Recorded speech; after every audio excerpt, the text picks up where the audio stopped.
What you grab in a shift, you never give up. What you don't grab in a shift, you never get back.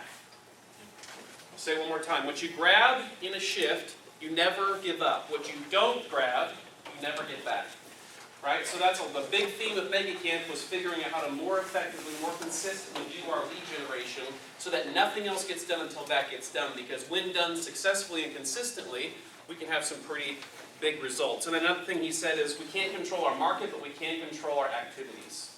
Right? The whole purpose of Mega Camp this year, there was, and correct me if I'm wrong, those that attended, there was no doom and gloom. It wasn't saying the sky is falling. It was saying, who cares that the market's going to shift, which it's going to? Who cares, though? Because as long as we're doing these things, nothing else matters. Right? It's not going to impact us. And that's where we get to grab that market share from our competitors. Okay? Last thing I'll share before we dive into this.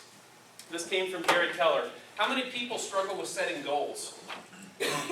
How many people are liars and didn't raise their hand the first time?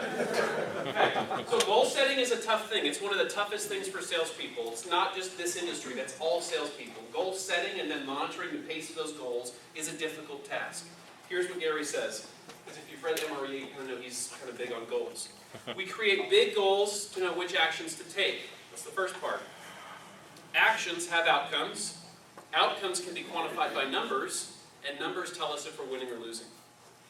Right? So if you've ever done the economic model, we're starting big and we're working backwards. You guys know what I'm talking about with the economic model. Right? Where do we want to be tomorrow or next year? And then we back it up to what activities we have to do today. So here's what he says again, one more time. We create big goals to know which actions to take. They give us the idea of what we should be doing. Actions have outcomes. Outcomes can be quantified by numbers. And numbers tell us if we're winning or losing. Okay?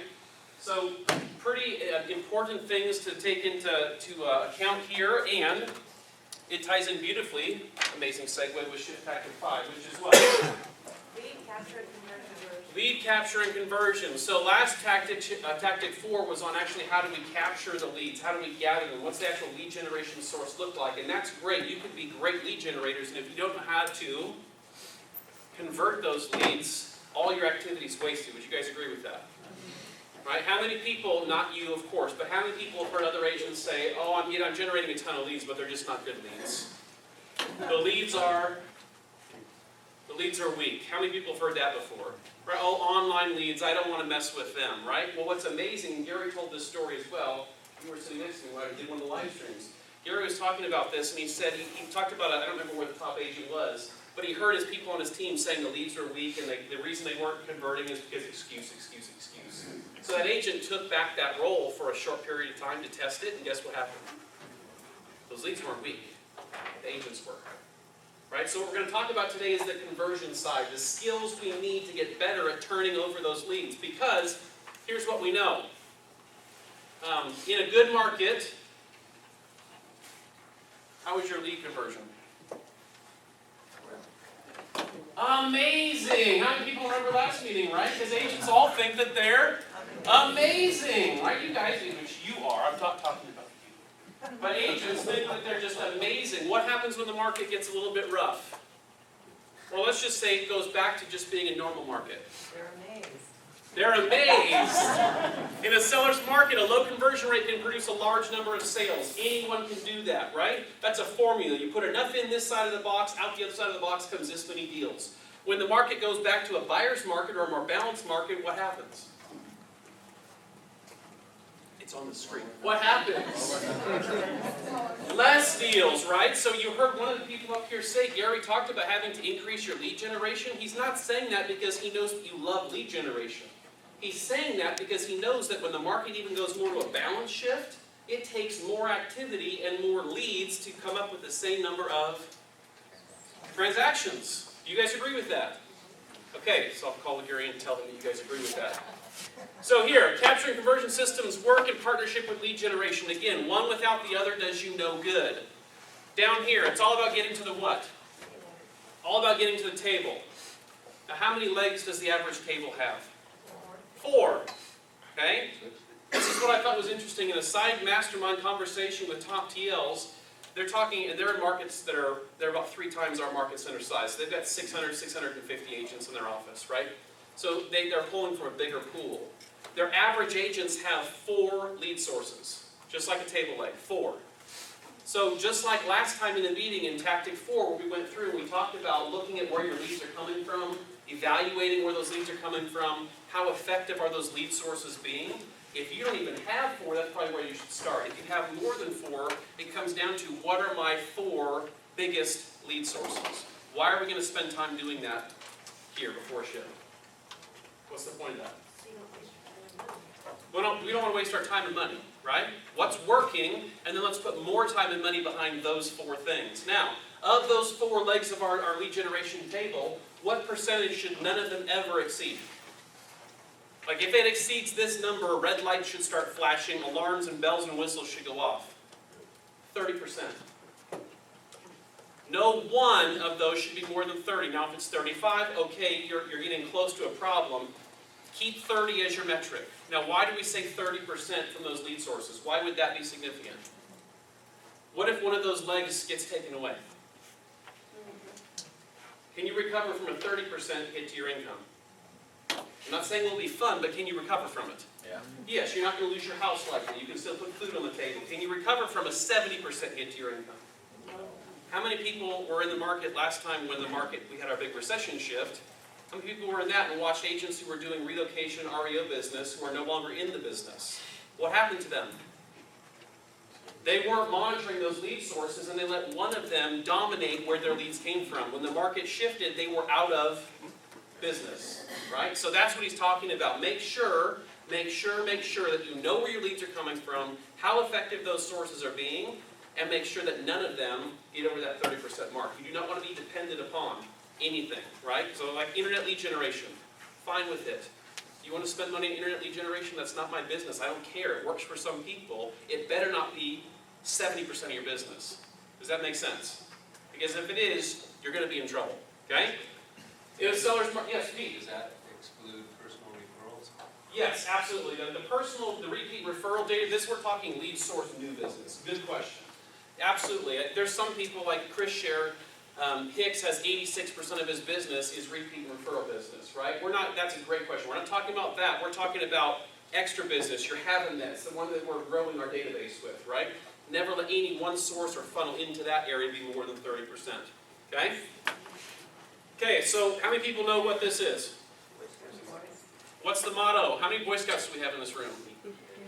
I'm an Eagle Scout, so you guys are stuck with this pun, right? What's the motto?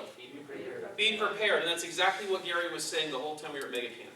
He wasn't saying the sky is falling. He wasn't saying get a part-time job. He wasn't even saying it's an economic shift because guess what? It's not.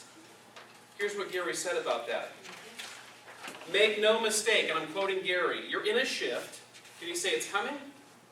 He said you're in a shift. It's not an economic shift. Unemployment's below 5%, GDP is around 2%, inflation is less than 2%, and actual real income is slightly up. This is about the normal cycle that happens in real estate, and it's time. Okay, see if you can relate to this with your buyers. You've used up your extra buyers, and now there's a price weariness and buyer fatigue. It's caused naturally by real estate getting too expensive too quickly. Has that been happening? So days on market increase rapidly, offers come in slower and thus lower with not as much competition. The trick is to get out in front of it right now. So he's not calling this, and none of us ever have been calling this an economic collapse, so hear me clearly. This is a natural correction of our market, and the only ones that are going to be impacted by it or even notice it are who? People in the industry, right? The general public's probably not going to see a big dip. We're the ones that are going to feel it because it's going to take more effort, more activities to get the same results. So all he's saying, all we're wanting to do for you guys is make sure that you guys are prepared. Okay? So shifting markets test your skills in a number of areas. Okay? So they're capturing, connecting, closing, cultivating, all the areas that make you money in this business. A shifted market will do its best to test and show you whether you're awesome or whether you're not quite yet awesome. Okay? And only you are going to be able to see that. The only way you're going to see that is if you track it. So be prepared. Scripting, role-playing, we talked about this last time. The bottom one, behavioral styles. Disc profile. How many people study the disc profile? Okay?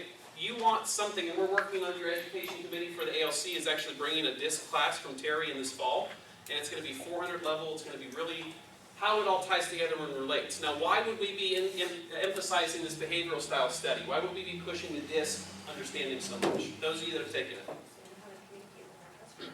Communication with customers, absolutely. And help us convert. Conversion rates, bingo. It's huge on conversion rates, right? Because I can go up against you guys going into a listing appointment, not know the person, and if I can nail their behavioral style better and match it and deliver my message in a way that they're receptive to, I'll get the listing over you every time. That's the DISC. That's behavioral styles. Do you guys follow me? So it's not about the fact that you don't understand people. That's not what we're saying. It's the better you get to understand people, the higher your conversion rates. And the higher your conversion rates, the more money you make when the market goes a little bit softer. Okay? So how many people have seen this before? There's 3 steps, and we're going to focus on these really quickly. Okay? So this first one, capture, we've talked about that. Second one, what's connect? What's the connect part of the lead? Talking to them. How many agents are they also talking to at this stage? A lot. How many of you talking to your buyers or sellers that you're working with now were signed up on other agents' websites? Right? That's really common. That's not uncommon. If you don't think that's common, you're the one that's kind of not there. Okay? They're all signed up on multiple websites, getting multiple drips from multiple agents. Just doing that is not connecting with them. You're simply providing them access. You're a portal for data, which is fine, but like we talked about last meeting, from Inman Select, that quote, you have to stop selling the access and you have to start selling the experience because you've already lost the access form. Inman, Realtor.com, MLS, all the brokerages, they can find the data. It's no longer a race to see who can get in the data first. It's out there. It's not hard to find. We have to connect with them. That's the experience, right? That's the relationship component, and that directly impacts our conversion. You see how this all ties together? Okay, so now we're talking about this connection piece. So the capture is acquiring the leads. Connection, having two-way conversation to assess your needs. In talking with agents, a lot of times people will say, oh yeah, I connected with them and all I did was leave them a message. Is that a connection? No, you're a robot for all they care at that point. There's no connection there. There's nothing there. There's no relational aspect or component there, right? So a two-way dialogue, conversation with these people.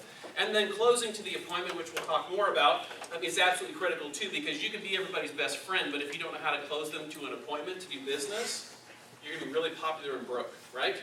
So we have to know how to do both. Now here's what I will tell you, and I'm not telling you this because I get anything out of this. I paid for this myself and I'm currently in the middle of it. There is a group coaching course called Language of Sales through MAPS Coaching. If you've not taken it, you need to take it. I'm telling you the timing is right. I'm in the middle of 16 sessions, as is Marie. We both did it personally because I believe in this so much. It's my second time doing it. I'm signing up for a third time as soon as it's done. Because it really takes you to a higher level on these two components. Anybody can do this, right? Hear me clearly. Any agent can do this. All the agents that we're joking about that think they're awesome, they can all do this. This is not the hard part. This is where the rubber meets the road. This is where we want to invest in your skills and get you guys better than your competition so your conversion rate goes up. So keep in mind that course. If you choose to, I can get you information, but it's a phenomenal course. Okay, so who do you want to capture? Identifying who you're going after, who your target is. We've gone over this before. This is the fun one, okay? Finding the motivated, finding those that are ready. They have a reason or motivation to do something when? Willing, those that are agreeable to do what it takes to do a move now, and able, those it means to go through with the transaction, meaning they can actually afford it. Meaning you have to pre-qualify them, yes? What happens if you don't do these things? Who do you become? How many people want to be this? Would you agree that if you don't do these things, this is what you become?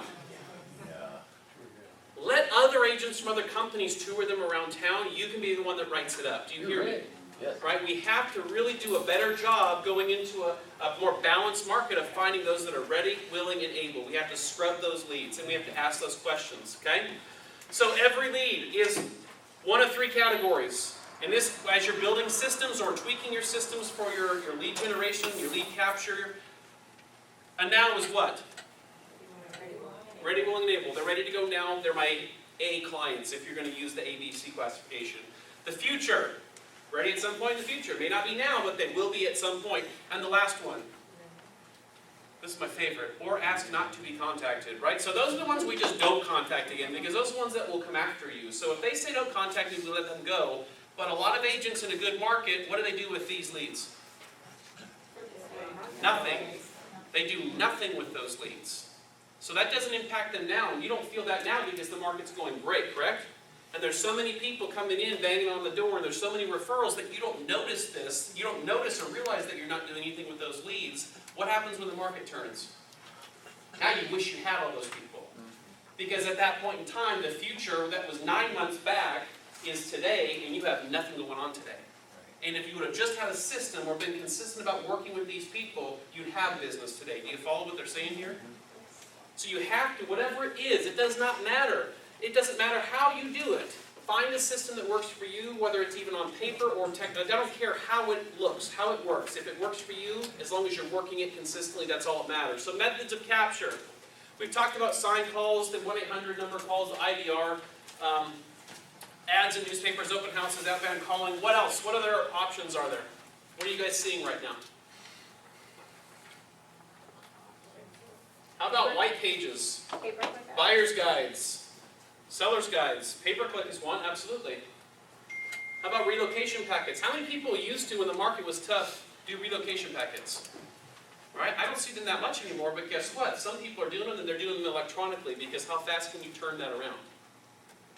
Everything that's in print right now is also in what other form? PDF. So you can create a one-page relocation guide that's nothing more than links to all the different things for the area, and how fast and how much money does that take you to send to those people? Right? Coming from contribution, what else can we offer and provide to these people that's going to be of value to them to help them and earn the right to be the ones that are doing the business with them? Okay? Anything else we're missing there?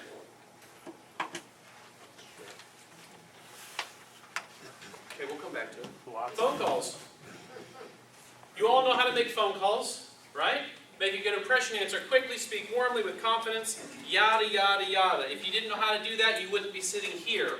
This is the most important one. What does it say? I can't tell you how many times in conversation with other agents and walking by and hearing other agents on the phone that they get off the phone without doing this. Right? At that point, what was your time worth? Time was really worth nothing. Because you have to go for the close, you have to ask for the appointment. If you have challenges there, let us know. We have a lot of training that we can help you with. Okay? But you have to ask for the appointment. So then this is talking about all the leads into a database. This is something interesting because Gary hammered this hard, and Chris, TJ, Nancy, you guys tell me if you have any better notes than I do on this one. But he was talking about contact management systems. And he points out to the vendor hall and he says, look at how many contact management system options are out there in that one little vendor hall. He said, you agents need to stop switching from one to the other constantly looking for the perfect solution, because guess what? There is no perfect solution. They all do the same basic functions. They all sell features disguised as innovative ideas.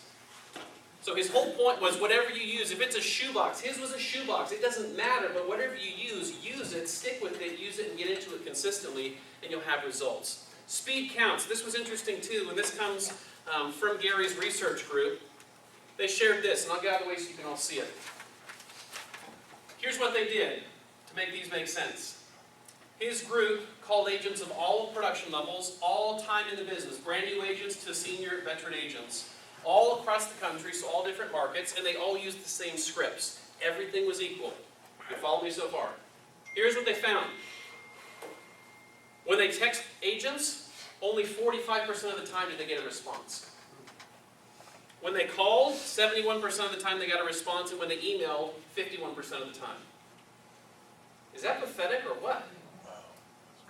Now some of that the agents are going to say is because I'm busy. I don't care. There's services that automate that process for you. Figure it out. But that is absolutely pathetic. These in their script, they gave it to us. I didn't write it down.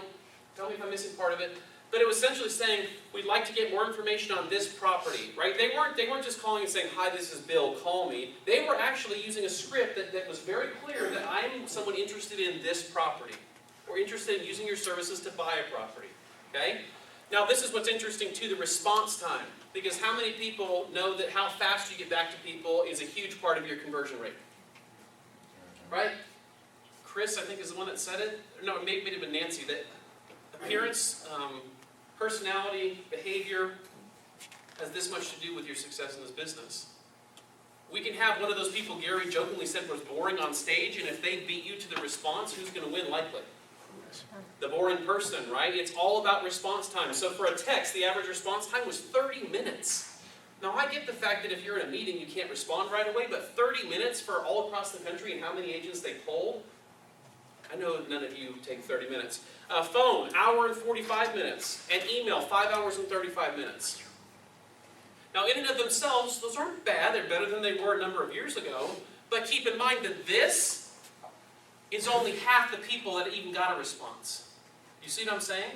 So your response rate, how you respond, how quickly you respond, what you respond with, makes a huge difference. And Gary stressed that a lot at MegaCamp. Okay?